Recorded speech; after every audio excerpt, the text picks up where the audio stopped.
Hello everybody, this is Guineith speaking. This is another in the series of Guineith podcasts. Today is the day of the solar eclipse. It's also the spring equinox today. I don't know when the solar eclipse exactly is happening, but it's in Pisces at 29 degrees. There's a major stellium and there's a square with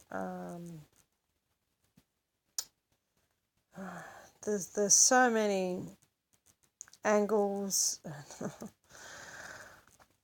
It's just a really significant eclipse. The fact that it's going to be visible from all of Britain, including London and Russia. That's the main area, and Iceland is the main area that it's going to be visible. It's got to be hugely significant for all the English-speaking peoples. Less so for the Americans, but, there we go. Malcolm Fraser died today, former Australian Prime Minister. May he rest in peace. Gough Whitlam was rightly sacked by Her Majesty Queen Elizabeth II, and Malcolm Fraser did all he could to put this country back together. So may Gough rest, may Malcolm Fraser rest in peace. Sorry, Gough. Slip of the tongue. Gough, of course, is still alive and well, as far as I know. Okay, main topic for today. The Loddon Shire Council in Victoria. My God, bad behaviour all round. And the Wedderburn Police and the Inglewood Police, both the towns of Wedderburn and Inglewood, are located, of course, within the Loddon Shire. The Inglewood Police have been handing out infringement notices like lollies at Christmas time. Good for them, bad for everybody else. Dear me. It's an extortion racket. I keep telling all you fellas that I have the greatest respect for the police when they solve crime, but the way to solve crime is not to become crime. That's just how it is. And whoever's in charge of the Wedderburn police station ought to be ashamed of himself. Because,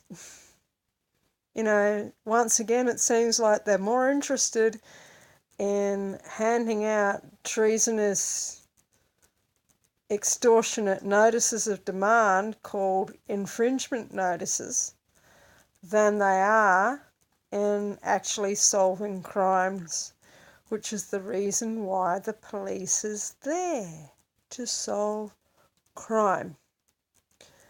Now, everybody else seems to be getting in on the act too.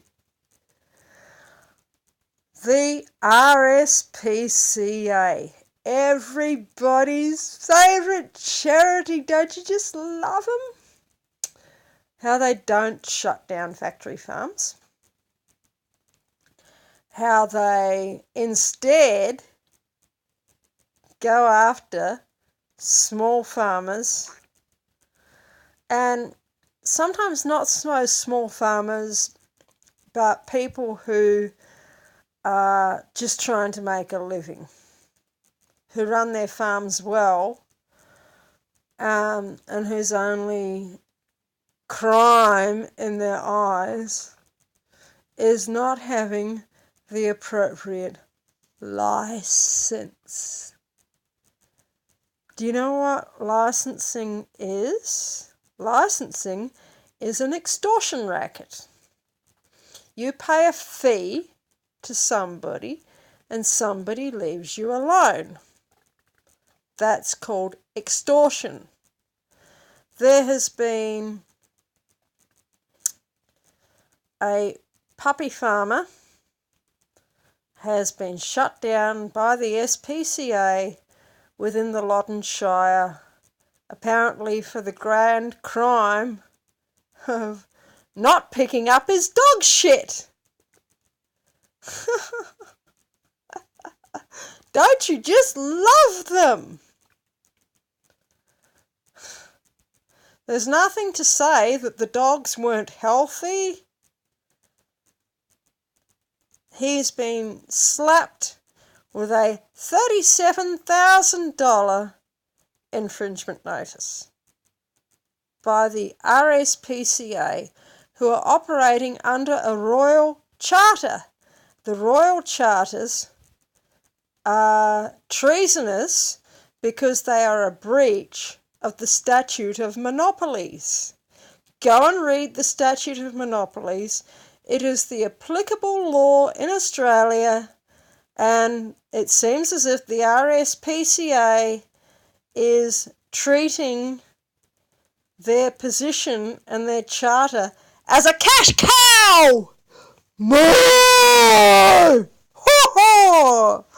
Cash cow time for the SPCA.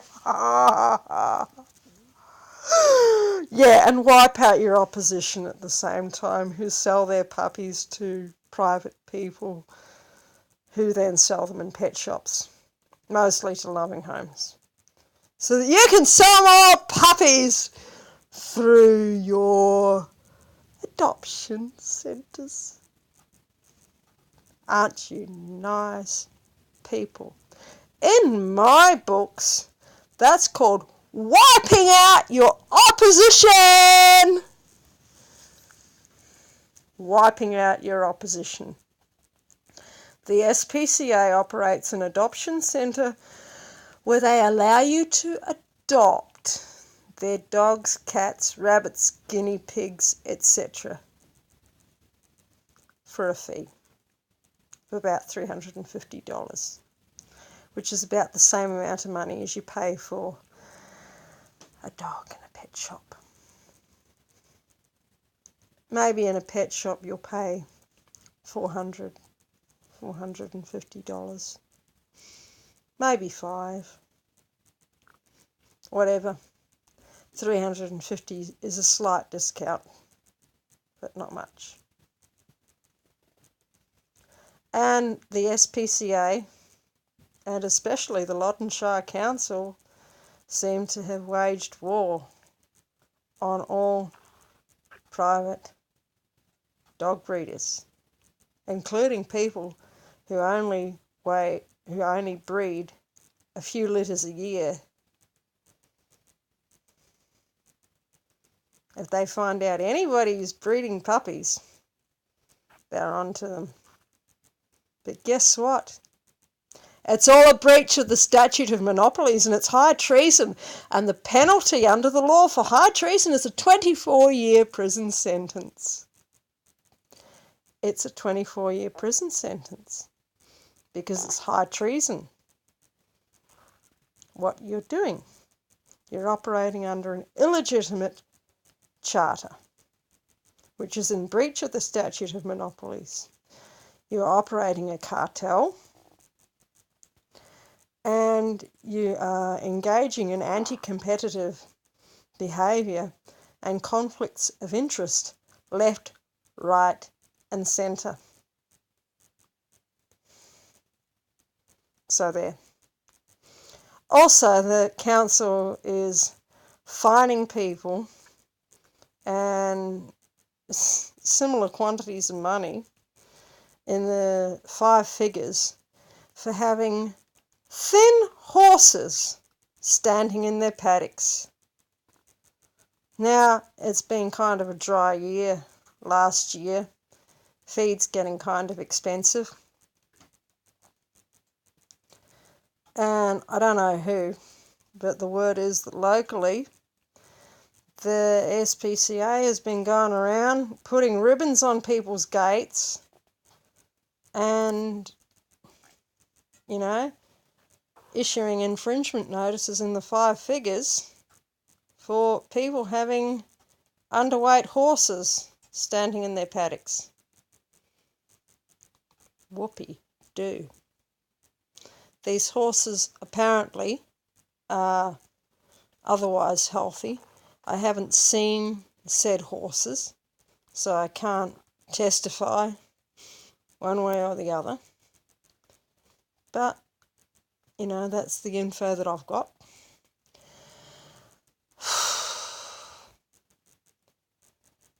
I do wish that people would really realise, with regards to the statute of monopolies, if people would just keep to it, none of this would happen.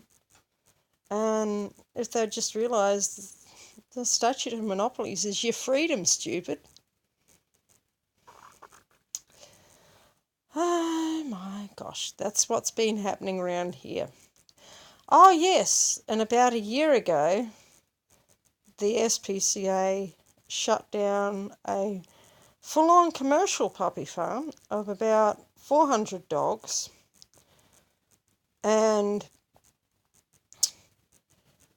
the fellow who owned this puppy farm, his only sin and crime was not registering his puppy farm. Actually, his puppy farm was registered, but he had a permit for 300 bitches, and he was found to have 400 bitches on site. Whoopee-doo. He looked after his dogs very well. I know this person personally. He loved his dogs. His dogs were his life. His bitches were his life. And he took a great deal of pride in producing beautiful puppies for the pet trade. And they were beautiful puppies. They were absolutely gorgeous little pups. And do you know something?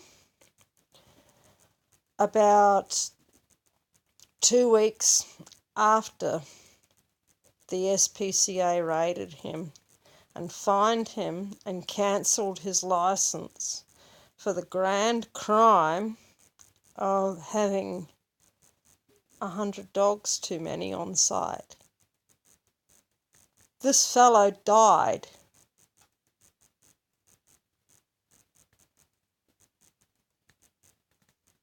His wife is now a widow. The facility, which was concrete floors, high pressure hoses every day, the shits were all cleaned away, you know, it was a very, very well run operation, producing puppies for the pet industry. And 2 weeks after he was raided, this fellow died. And his wife is now a widow.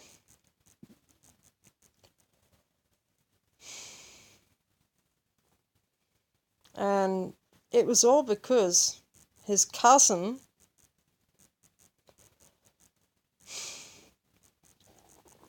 just makes me so sad thinking about this. His cousin had a high up position within the council, and he was jealous of his brother's successful puppy business. He was jealous because his brother knew what he was doing. His cousin knew what he was doing and ran a successful business. R.I.P. Jim. We all miss you so much. And to Victoria, here's a big hug from me to you, because you're a lovely lady. All the best, and I shall see you later.